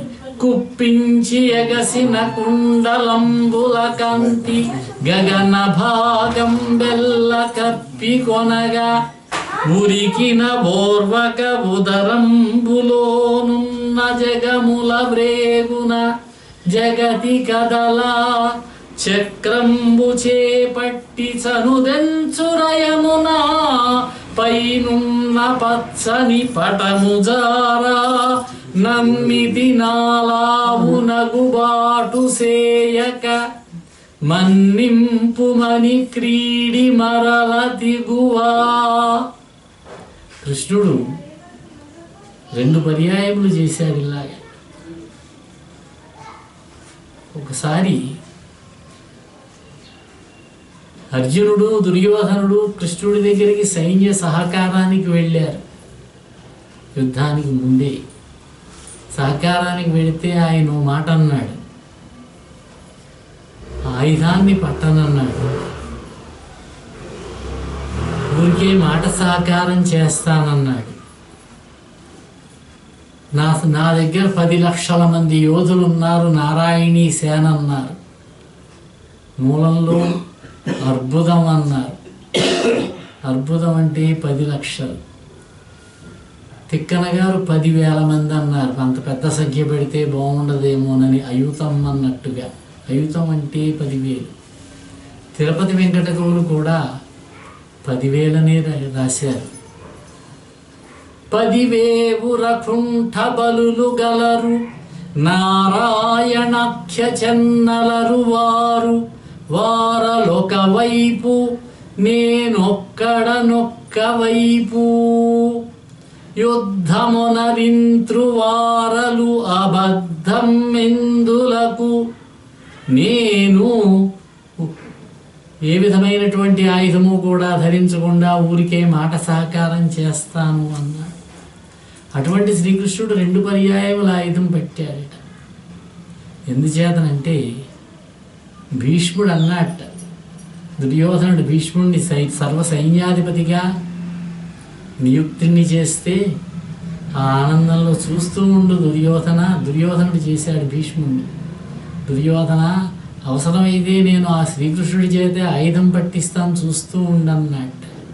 నా శిష్యుడు ఆ మాట అన్నాడు, నా భక్తుడు, కాబట్టి అతని మాట నెగ్గాలి, నా మాటదేముందిలే అన్నట్టుగా 2 సార్లు, ఒకటోసారి 3వ రోజున అలా వేలు పైకి చాపాడు, చక్రం వచ్చింది చేతికి, రథం నుంచి దిగి గబగబా నడిచి వెళ్ళిపోతున్నాడు భీష్ముడి వైపుకి. దుర్యోధనుడు పని చేసేవాడు. ప్రతిరోజు రాత్రి అయ్యేసరికి దుర్యోధనుడు భీష్ముడి శరీరానికి వెళ్ళేవాడు.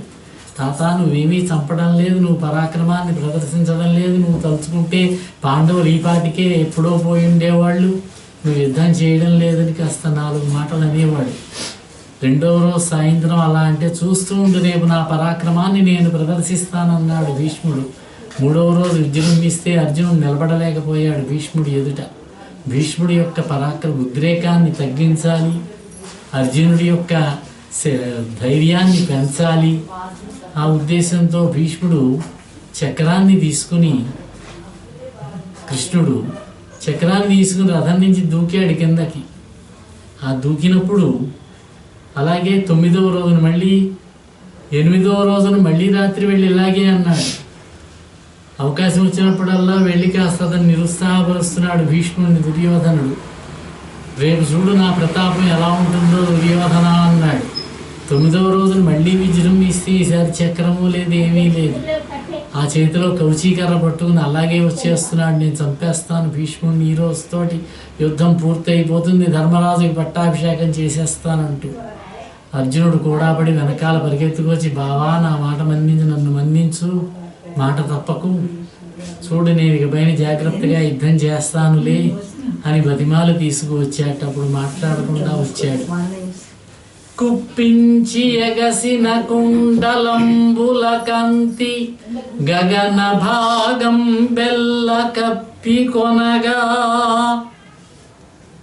ఒక్కసారిగా ఆ రథం నుంచి కిందకి దిగుతూ ఉంటే ఆ చెవులకు ఉండేటటువంటి కుండలముల యొక్క కాంతి ఆకాశం అంతా కూడా వ్యాపించిందట, నిండిపోయిందట. ఉరికిన నోర్వక ఉదరంబులోనున్న జగముల ప్రేగున జగతి కదలా. ఆయన యొక్క గర్భంలో ఉన్నాయి 14 లోకాలు, భువన భాండాలన్నీ కూడా. ఒక్కసారిగా దూకేసరికి అవన్నీ కూడా కదిలిపోయాయట. ఆ ఉన్నటువంటి జగముల యొక్క బరువును భరించలేక భూమి కంపించిపోయిందట. చక్రంబు చేపట్టి చనుదెంచురయమున పైనున్న పచ్చని పటము జార. ఆ చక్రాన్ని పట్టుకుని పరిగెత్తుకుని వస్తూ ఉంటే పైనున్నటువంటి ఆ ఉత్తరీయం జారిపోతూ ఉన్నదట. నమ్మితి నాలావు నగుబాటు సేయక మన్నింపుమని క్రీడి మరల తిగువా. బావా నన్ను క్షమించు, వెనక్కి రావలసినది, నువ్వు మాట తప్పవద్దు, నన్ను అవమానపరచవద్దు కృష్ణ అని అర్జునుడు గట్టిగా వాటేసుకుని పట్టుకుని బతిమాలెట్ట. అప్పుడు కృష్ణుడు కరికి లంఘించు సింహంబు కరణి మెరసి నేడు భీష్ముని చంపుదు నిన్నుగాదు విడువు మర్జున ఎనుచు మద్విసిగ వృష్టి తెరలి చనుదెంచు దేవుండు దిక్కు నాకు. ఈ రోజున భీష్ముడిని సంహరిస్తాను, నిన్ను రక్షిస్తాను, నిన్ను విడిచిపెట్టు అర్జున అని వస్తున్నాడే శ్రీకృష్ణ పరమాత్మ నా వైపుకి. అటువంటి పరమాత్మ, ఆ గోపాలదేవుడు, ఆ శ్రీకృష్ణ పరమాత్మ సాక్షాత్ విష్ణుమూర్తి యొక్క అవతారం. ఆయనే నాకు రక్ష అంటున్నాడు. తనకు నృత్యుడు వీనిగాచుట మహాధర్మంబు మంచు అర్జున సారథ్యము పూని పగ్గములు చోద్యంబుగా పట్టుచున్ మునికోలన్ వడిపూని ఘోటకములన్ మోదించి తాడించుచున్ జనులన్ మోహమునంద చేయు పరమోత్సాహం ప్రశంసించదన్ ఇతను నా నమ్మిన బట్టు ఈ అర్జునుడు ఇతన్ని కాపాడాలి, నేను రక్షించాలి, ఇతన్ని కాపాడడం నా కర్తవ్యం అంటూ అర్జున సారథ్యాన్ని తీసుకున్నాడు ఈయన పరమాత్మ. ఆ నొగల మధ్యలో కూర్చుని ఒక చేతితోటి వయ్యారంగా గుర్రాలను పగ్గాలు పట్టుకున్నాడు, మరొక చేతితోటి కొరడాన్ని జరిపిస్తూ ఉన్నాడు. పరమోత్సాహంగా ఆ అశ్వములను అదలిస్తూ ఉన్నాడు. చూసేవాళ్ళను ఆశ్చర్యచకితులను చేస్తూ ఉన్నాడు. అటువంటి ఆ శ్రీకృష్ణ పరమాత్మను, ఆ పార్థసారథిని నేను ప్రశంసిస్తూ ఉన్నాను. ఇంకొక మాట, ఒక సూర్యుండు సమస్త జీవులకు తానొక్కొక్కడైతోచు పోలిక, ఏ దేవుండు సర్వకాలము మహాలీలన్నిజోత్పన్న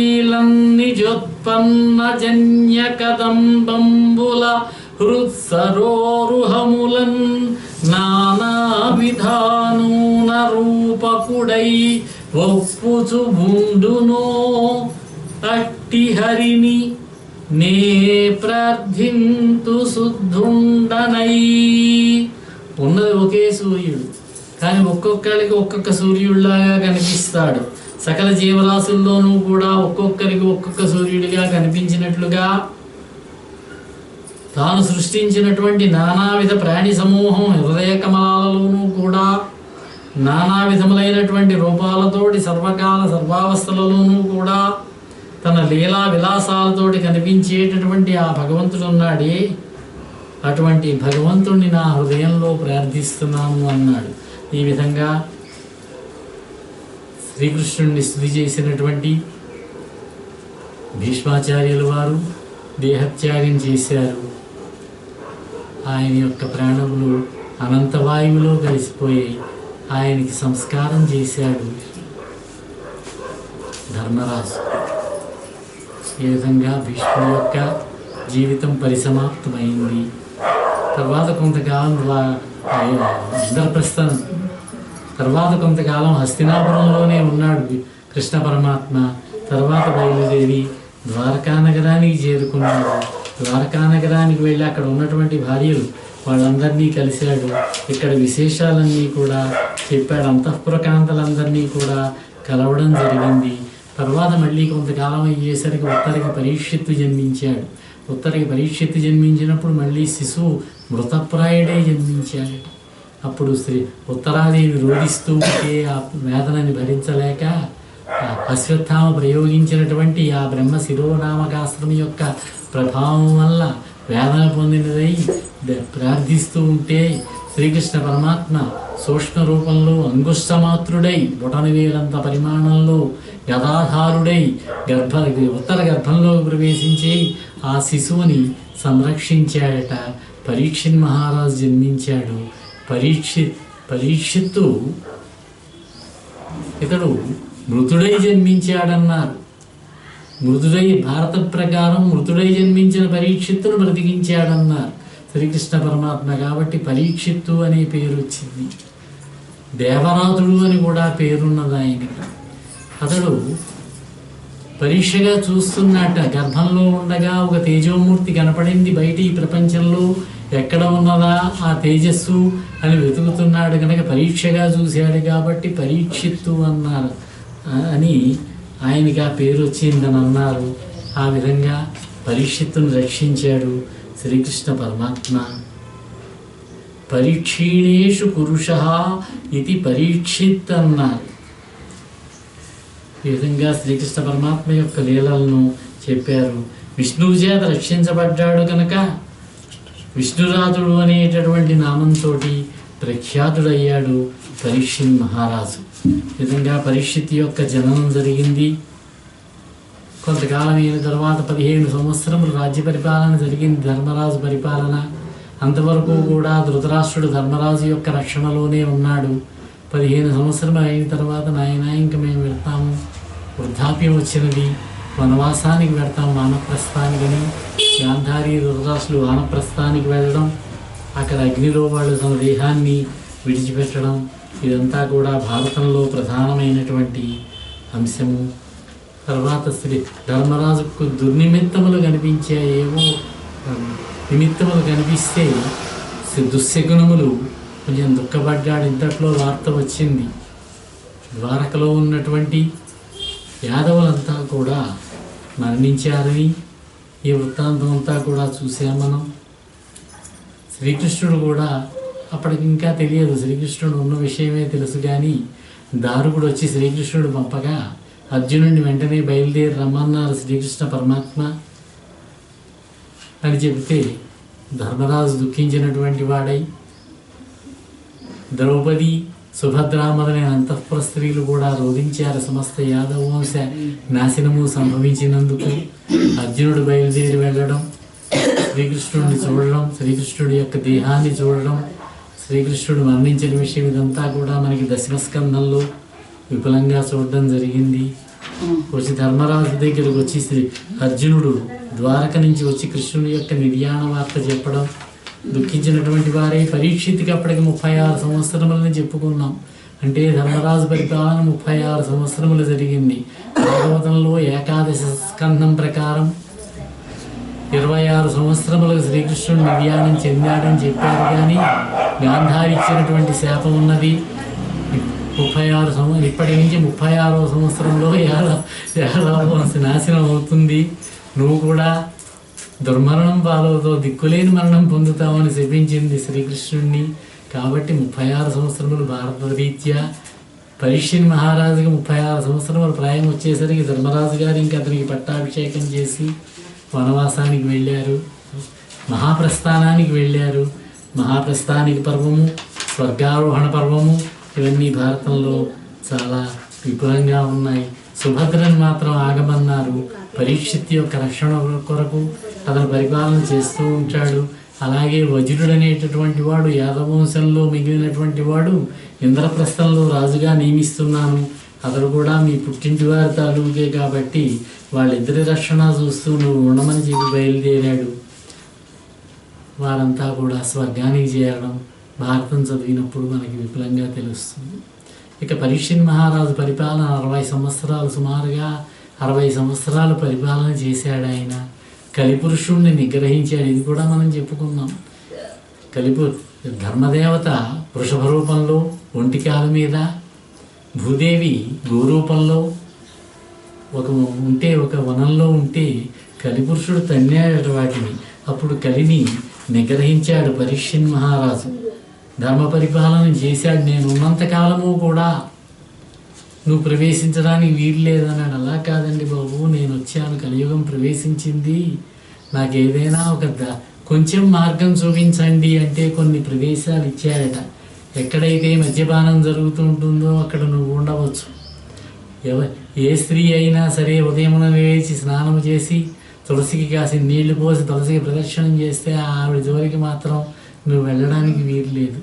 ఎక్కడైనా సరే మద్యపానము మొదలైనటువంటి ఉంటాయో అక్కడ విచ్చలవిడిగా వెళ్ళవచ్చని చెప్పి అతనికి కొన్ని స్థానాలు చూపించాట. ఇంకొక స్థానం ఇవ్వమంటే బంగారం కూడా చూపించాట, స్వర్ణం ఉన్న చోట కూడా ఉండమని చూపించాడన్నాడు.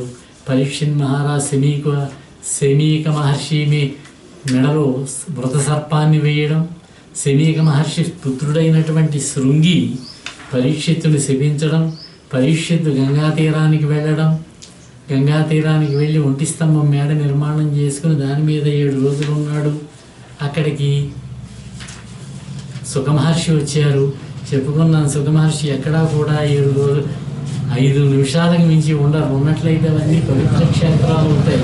అటువంటి పరీక్షిత్తు 7 రోజులుండి ఈ భాగవతాన్నంతని కూడా చెప్పాడు పరీక్షిత్ మహారాజుకి.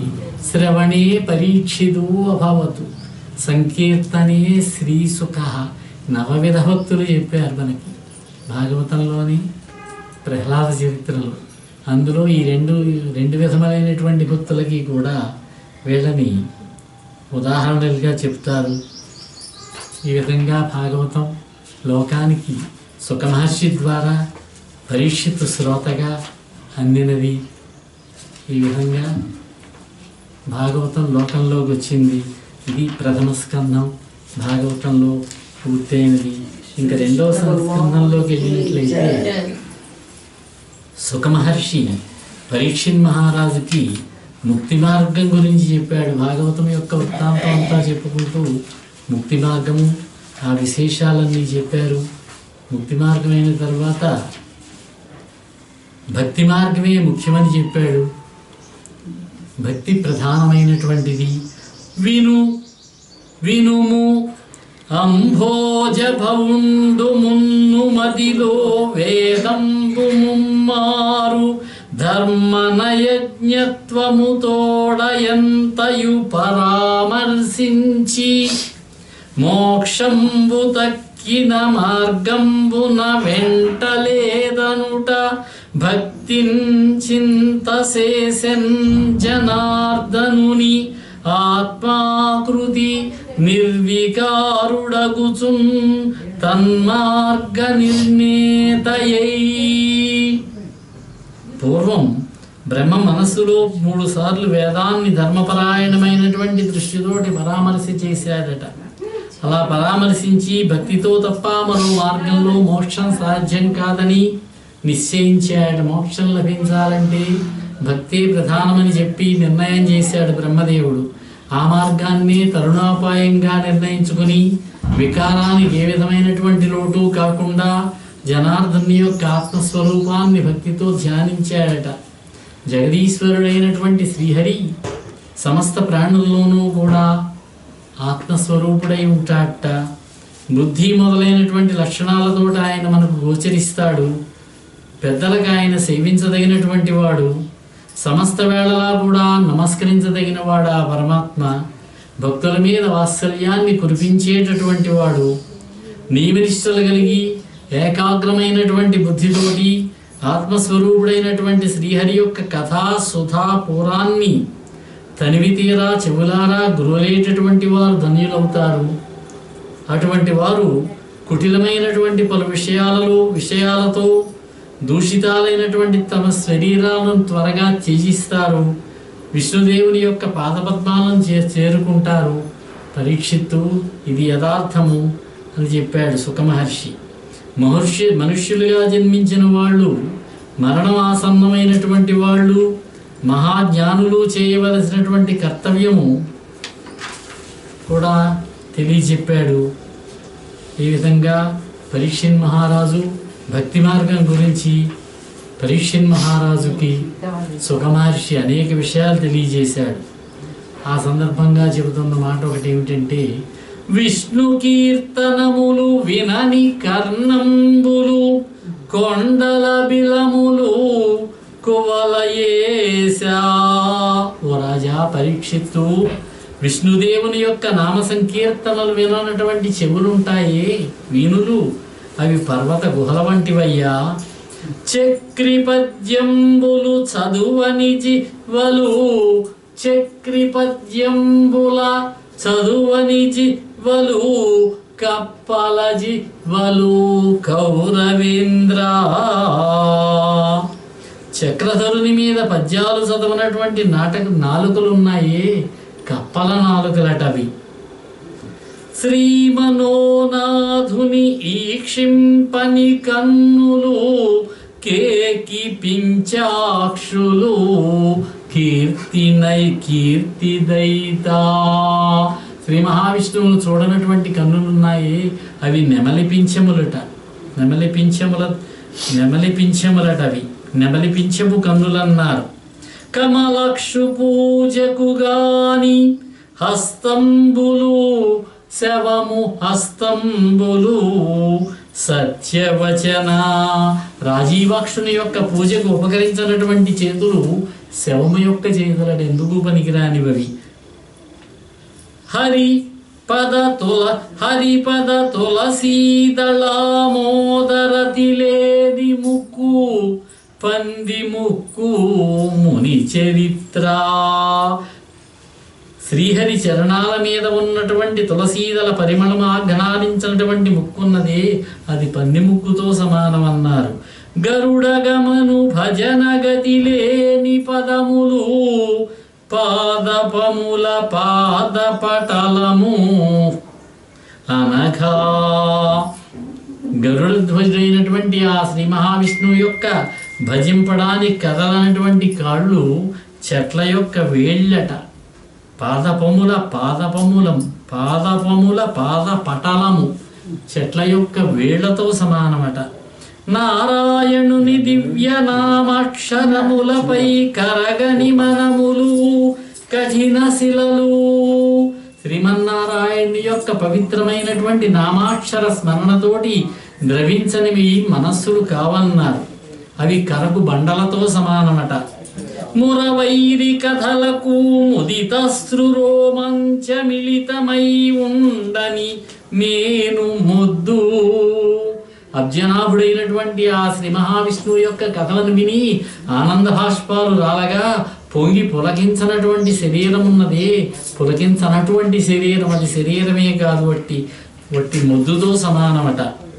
చక్రికి మ్రొక్కని జడుని యౌదలనున్న కనక కిరీటంబు కట్టెమోపు.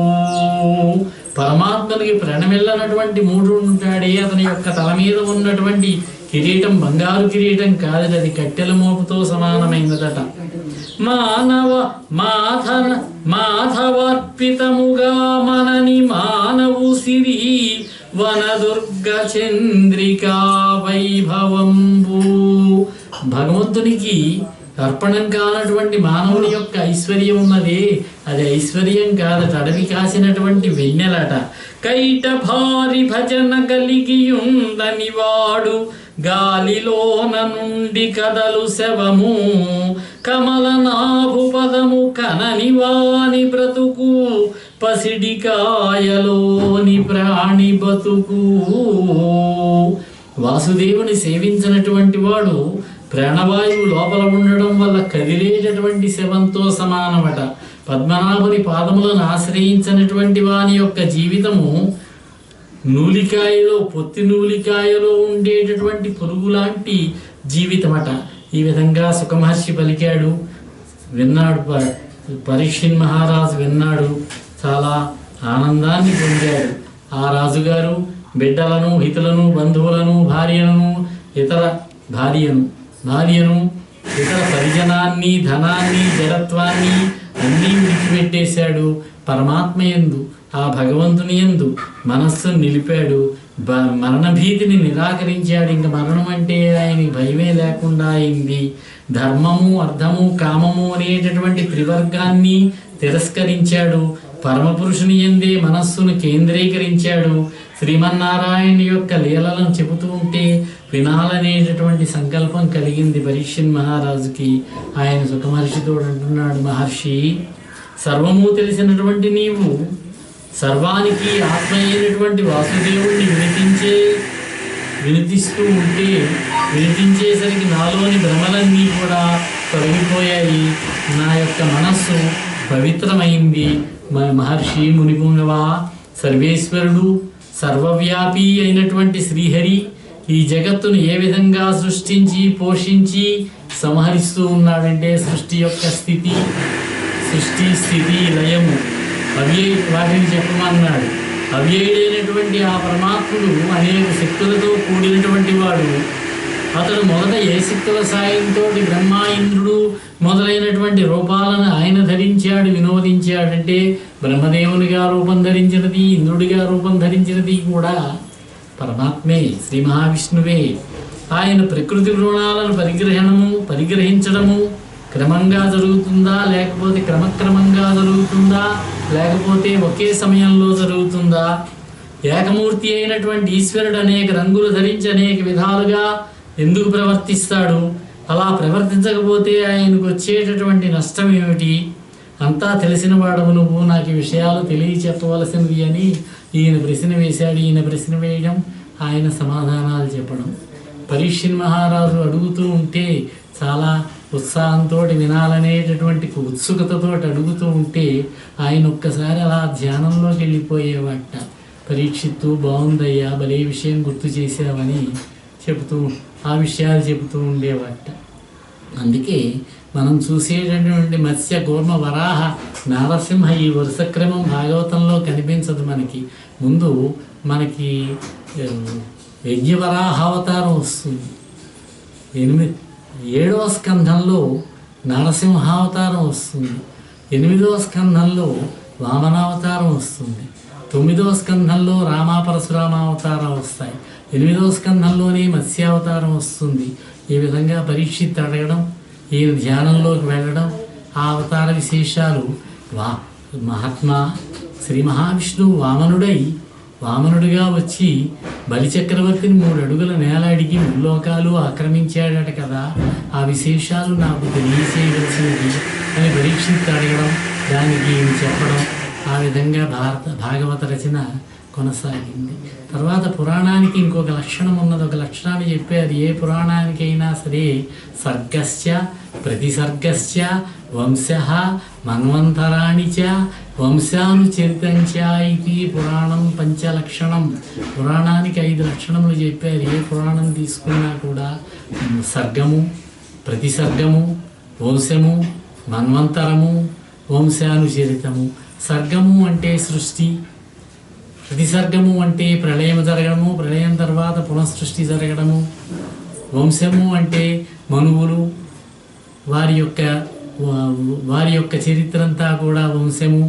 వంశానుచరితం ఆ మనువులకు జన్మించినటువంటి కుమారులు, వారి సంతతి, వారి యొక్క విశేషాలన్నీ కూడా.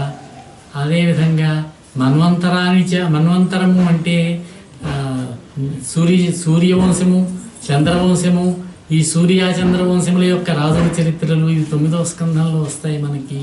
ఇవన్నీ కూడా మనకి ఈ దేవీ భాగవతం చూసినా కూడా ఈ సూర్య చంద్రవంశపు రాజుల చరిత్రలు మనకి అక్కడ కూడా 9వ స్కంధమే అనుకుంటాను, అందులో కనిపిస్తాయి మనకి. ఇవన్నీ కూడా భాగవత పురాణంలో ఉన్నాయి. దానికే ఇక్కడ ప్రశ్న అడుగుతూ సృష్టి స్థితి లయము ఏ విధంగా చేశాడు శ్రీ మహావిష్ణువు, ఏ విధంగా ఆయన బ్రహ్మదేవుడుగా ఇంద్రుడుగా రూపం ధరించాడు, ఏ విధంగా వినోదించాడు ఆయన, ఆ విషయాలన్నీ చెప్పవలసినది అని పరీక్షిత్ అడిగేసరికి సుఖమహర్షి మనసులో భగవంతుడిని ప్రార్థన చేశాడు. పరుడై ఈశ్వరుడై మహామహిముడై ప్రాదుర్భవస్థాన సంహరణ క్రీడనుడై త్రిశక్తియుతుడై అంతర్గత జ్యోతి అయి పరమేష్టి ప్రముఖామరాధిపులకున్ ప్రాపింపరాకుండు దుస్తర మార్గంబున తేజరిల్లు హరికిన్ తత్వార్థినై భృక్యదన్. ప్రకృతి కంటే జీవుని కంటే పరుడైనటువంటి వాడు, ఈశ్వరుడు, గొప్ప మహిమ కలవాడు, సృష్టి స్థితి లయాలను ఆటగా సాగించేవాడు, బ్రహ్మ విష్ణు మహేశ్వరులనేటటువంటి త్రిమూర్తుల యొక్క శక్తి కూడా కలిగినటువంటి వాడు, అందరికీ అంతరాత్మగా వెలుగొందుతూ ఉండేటటువంటి వాడు, బ్రహ్మాది దేవతలు అందుకోవడానికి వీలు కానటువంటి దుస్తరమైనటువంటి త్రోవలో ప్రకాశించేటటువంటి వాడు అయినటువంటి ఆ శ్రీహరికి తత్వాభిలాషతోటి నేను నమస్కరిస్తున్నాను అని శ్రీహరికి శ్రీ మహావిష్ణువుకి నమస్కారం చేసుకున్నాడు ఒకసారి సుఖమహర్షి. ఈయనకి పరీక్షిత్ మహారాజుకి చెప్పడం మొదలుపెట్టాడు. నారదుడు బ్రహ్మదేవుణ్ణి ప్రపంచం యొక్క ప్రకారాన్ని అడిగాడట. ప్రపంచం ఏ విధంగా ఆవిర్భవించింది, ప్రపంచం యొక్క సృష్టి కార్యక్రమం ఏ విధంగా జరిగింది, ఆ వివరాలన్నీ కూడా మనకి భాగవతంలో 2వ స్కంధంలో వస్తాయి. ఈ విధంగా భాగవత రచన కొనసాగుతూ ఉన్నది. సుఖమహర్షి చెబుతున్నాడు పరీక్షిత్ మహారాజుకి, ఇది భోజనానంతరం 4 గంటలకు కొనసాగిద్దాము, విరామం తీసుకుందాం. స్వస్తి. శ్రీ కృష్ణ భగవాన్ కి